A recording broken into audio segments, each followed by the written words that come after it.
a dark and snow-laden Christmas Eve, the North Pole was unusually silent. The shimmering lights of the workshop, once vibrating with the joyous hustle of elves and the merry laughter of Santa Claus, flickered dimly as shadows loomed. A year had passed since that fateful night when Santa tried to suck a child's soul, but the child hurled Santa into the vibrant flames of the fireplace. The explosion that followed from his trapped present had not only consumed the house, but also his sacred presence, engulfing the holiday spirit in a tempest of flames and sorrow. But the elves, resilient and devoted, had managed to recover his charred body from the ruins and took him back to the North Pole.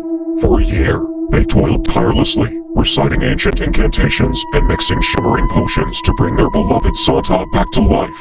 And on this Christmas Eve, the clock struck midnight as the last words of the resurrection ritual faded into silence.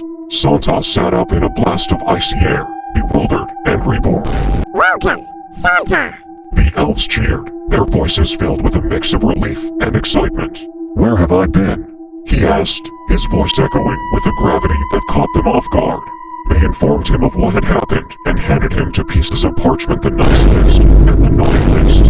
His hands trembled as he unrolled the nice list, only to find it utterly blank. Confusion and dread washed over him, but he steeled himself as he gazed at the naughty list. Every single child's name in the world was there, crowded in scribbles that seemed to mock him.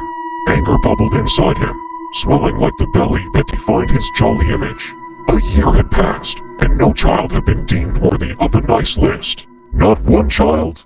He bellowed, fury igniting his spirit. Then they shall be punished.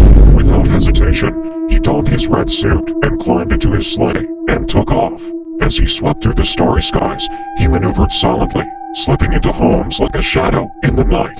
One by one, he hovered above the sleeping children, their innocent faces unaware of the dread about to befall them.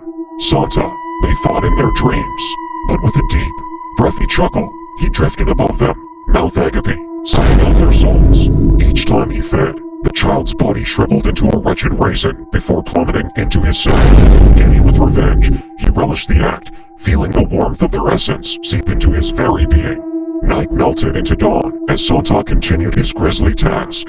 The sound of laughter that once echoed through the world was replaced with the echoes of empty houses.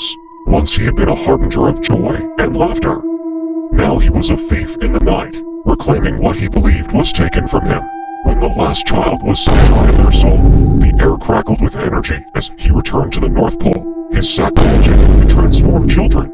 Piles of raisins littered the workshop, their dull skin glistening ominously in the light of the elves' torches.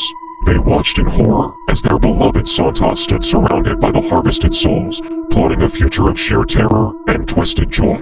He began to prepare the raisins, grinding them into a fine powder, reciting incantations he had learned in the ethereal realm. With this power, He declared, eyes aglow, I shall grow large enough to blot out the sun and freeze the world in winter's embrace. They will know my jolliness, my power. No one will ever dare to be naughty again. As he mixed the final ingredients, shadows danced around the workshop, readily accepting their new fate. The elves could only watch, their dread spiraling as their beloved Santa transformed into a dark deity of Christmas. The snow outside began to howl, and the horizon glowed with an unnatural chill as Santa prepared for his grand rebirth. The world would soon awaken to a Christmas unlike any other, a season of fear wrapped in the guise of holiday cheer. And thus, the tale of Santa's ominous return was set in motion, a lurking threat upon the world's doorstep, waiting to unfold in the cold light of dawn.